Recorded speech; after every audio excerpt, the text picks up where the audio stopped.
everyone, and welcome to Edge Time. As I said in some of my previous videos, I'm going to be taking a 1 week break from knife reviews, and I'm going to be reviewing my Casio A168. I got this knife from Walmart a few months ago, and I paid $20 for it. So far, it has been an excellent watch. Um, I really have no complaints about it. It has very few functions, but it does the few things that it does very well. It is just a standard digital watch, nothing super fancy about it. You have basically just your standard watch face here, and then an alarm, stopwatch, and your adjust, and then that's it. Um, you just have three buttons on this watch. The mode button, which just cycles through your different modes. Oh, went too far there. There we go. And then you have your light, which is a very nice, it might be difficult to see under the glare from the lamp, but it has a very nice electroluminescent backlight, which I love. That's the only watch that I have that has that. And also just the standard start stop, or if you're in adjust mode, that is, I believe, one of your adjust buttons as well. So, very basic, very simple. It is water resistant. It is not waterproof, so you wouldn't want to go diving with this, but for everyday wear, it should be fine. What drew me to this watch in the beginning was its looks.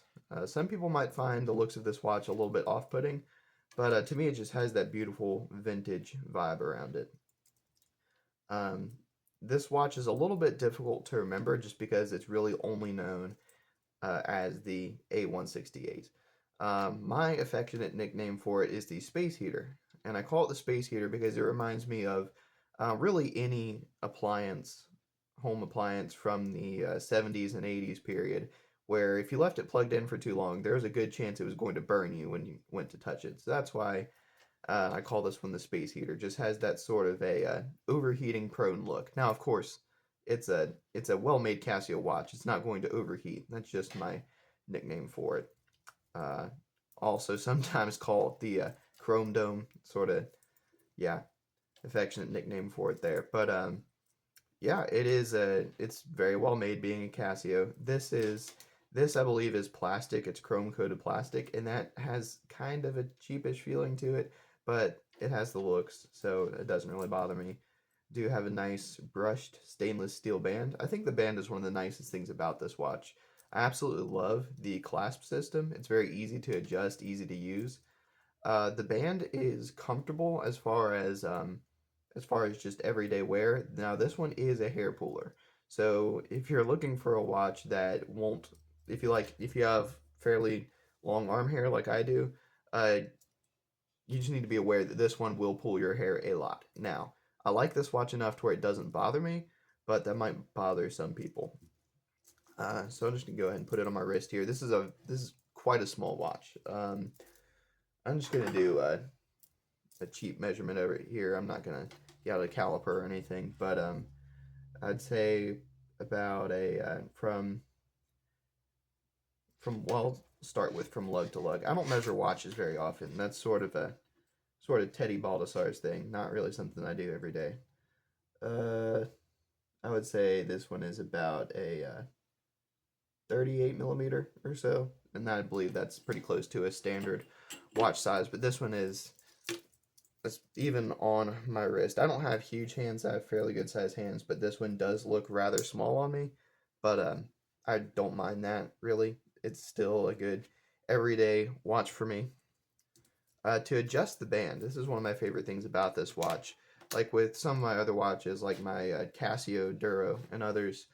Actually, Casio Duro is the only other metal banded watch that I have, and it is a pain to adjust. You do have to actually remove individual links to get the band adjusted, and it's easy to go just a little too far, just a little too loose with it. This is so much simpler. All you do is you have your clasp here, you pry up this little tab, and then this moves freely, and then you can adjust it this way to go tighter, this way to go looser. So I'm going to set it about where it was, say about there, should be good for me. Maybe a little bit tighter. With my watches, I kind of tend to err on the side of a little more tight, and that's probably not the best thing for circulation, but I'd rather have my wrist pinched just a little bit than have my watch crazy loose falling off my wrist. So That's actually about perfect for me. Maybe a little loose, but that's about good.